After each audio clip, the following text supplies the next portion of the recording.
Aloha, I'm Carolyn Tanaka, and welcome to the final segment of Live at the Legislature for the 2018 session.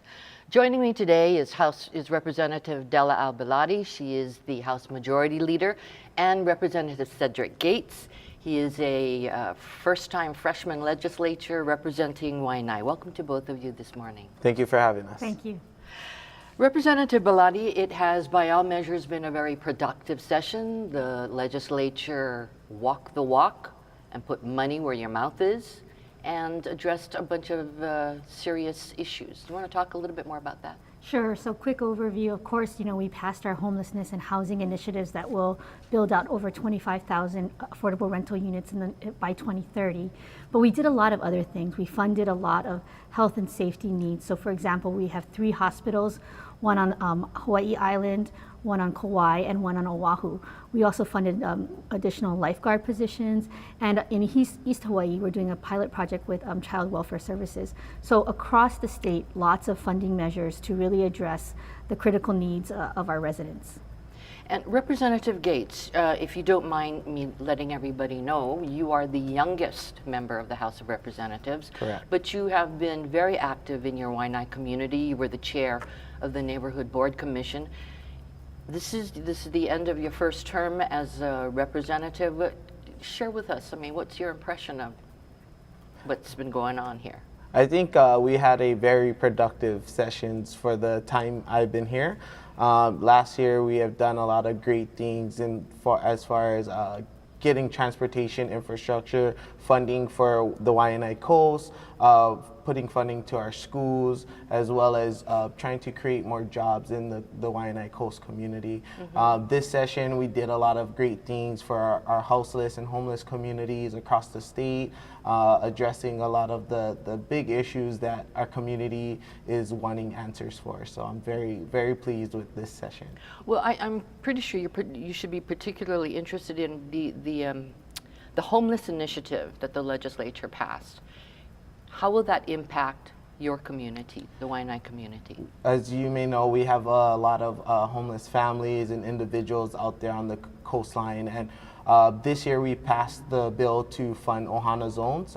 That is really big for my community because we need a place to have residents go to when we do these sweeps. We can't continue to kick the can down the road. And I think by taking on this initiative of creating Ohana zones where we put up micro units in a very short amount of time will help a lot of the houseless families get into housing. And on the permanent housing side, putting a lot of money to affordable rentals will also allow them to stay into a structured housing situation, and I think that that's super important. The other thing that we did was put funding to a family assessment center. Mm-hmm. And I talked to a lot of service providers out there on the coastline, and they believe that that's one of the biggest gaps of services that we need to fill out on the Waianae Coast, is to be able to send homeless families and individuals to these assessment centers so they can truly find out what the issues are and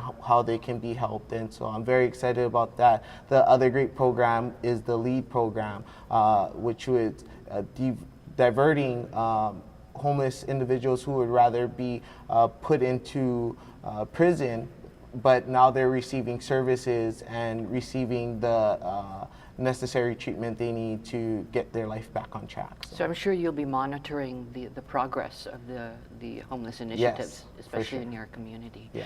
Representative Beladi, let's talk about, we have some unfinished business. So what will Airbnb being one of the many things, what can we look forward to? What will you be working on in the interim getting ready for next year's session? Certainly. So I think Airbnb or the transient vacation rentals is a big question mark. But as we've seen, the Honolulu City Council is already taking measures, and we know the other counties have taken measures. So we really want to see what the counties are doing in terms of enforcement.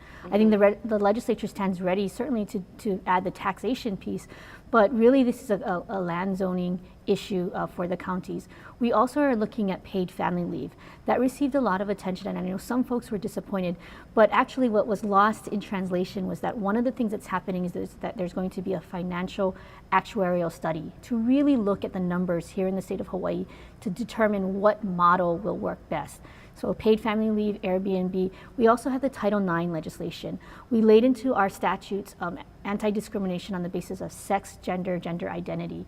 We're the first in the nation to do that. But now we need to determine what the enforcement mechanisms are. So we still have an effective date of January 1st, 2020, but we really want to get the enforcement mechanisms right because those are important pieces to ensure that our students are safe in the schools. Okay, good. So even though you're not in session during the interim, you still apparently have a lot of work. A lot of work and of course a lot of attention right now. We can't forget to mention the residents of Pohoa and Puna and our own representative, Absolutely. Joyce and Winna Ventura. Everyone's watching that as well to see what type of assistance they might need.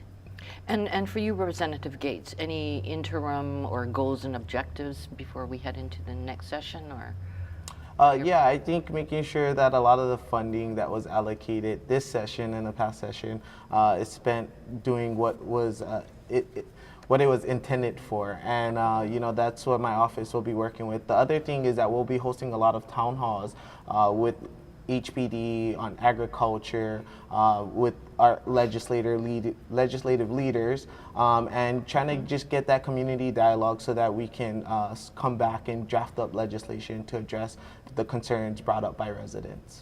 Well, good. Sounds like you both are going to be pretty busy in the interim. And thank you very much for joining us today on our last Live at the Legislature segment for 2018. The House would like to thank Olelo and its President and CEO, Sanford Inoue, for giving us the opportunity to communicate with all of you. We'd like to also thank the Olelo crew, both in the studio, that's you, Tinkle Malama, and the crew here on our set in the House chambers. And I would like to thank House Communications staff, our Assistant Communications Director, James Gonzer, who was kind enough and enthusiastically enough, energized enough to take my place a couple of times. And to Ryan Sinaga and to our super intern, Shari Nishijima. And thank you to all of you for joining us, and we will see you next year. Aloha.